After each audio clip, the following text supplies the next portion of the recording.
اچھا آپ نے امپورٹنٹ بات یہ کہی ہے کہ آپ اصولوں پر کوئی کمپرومائز نہیں کریں گے اور اس حکومت کو گرانے کے لیے بھی کوئی ایسا کام نہیں کریں گے. نہیں سمی، میں آپ کو بتاؤں، جب یہ سندھ ہاؤس کے اندر یہ انہوں نے نیلام کر رہے تھے، ہمارے وہ 20 لوٹوں کو لے رہے تھے، 20 کروڑ روپے کی ریٹ تھی، تو یہ کدھر سے پیسہ آ رہا تھا؟ یہ چوری کا پیسہ تھا یا سندھ گورنمنٹ کا پیسہ تھا؟ سندھ گورنمنٹ کا ہی پیسہ تھا نا. بوری وہاں میں پتہ بھی چل رہا تھا، آئی بھی مجھے بتا رہی تھی کہ وہاں ان کا آ رہے ہیں، وہ پیسے لے کے آ رہے ہیں، پتہ نہیں ایک اسپیشل وہ فلائٹ آئی ہے اور اس پہ پیسہ ہے. اب ان کے پاس تو سندھ گورنمنٹ تھی نا، میرے پاس پنجاب، کے پی، گلگت بلتستان، آزاد کشمیر، وہ بھی کولیشن گورنمنٹ تھی ادھر بلوچستان. تو میرے پاس تو ان سے بہت زیادہ پیسہ تھا.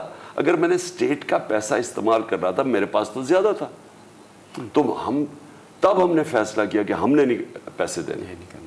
بول کسی کے بھی دباؤ میں آ کر اپنے فیملی ممبرز کو علیحدہ نہیں کرے گا. بول ہمیشہ عوام کی آواز بنتا رہے گا اور عوام کے مسائل دکھاتا رہے گا. بول کی عوام سے خصوصی دعاؤں اور ساتھ دینے کی اپیل. سب سے زیادہ ویوز، سب سے زیادہ ریلز اور سب سے زیادہ ریٹنگ کے ساتھ بول اب بھی نمبر 1 پوزیشن پر برقرار. سبسکرائب کریں اور بیل دبائیں تاکہ کوئی خبر رہ نہ جائے.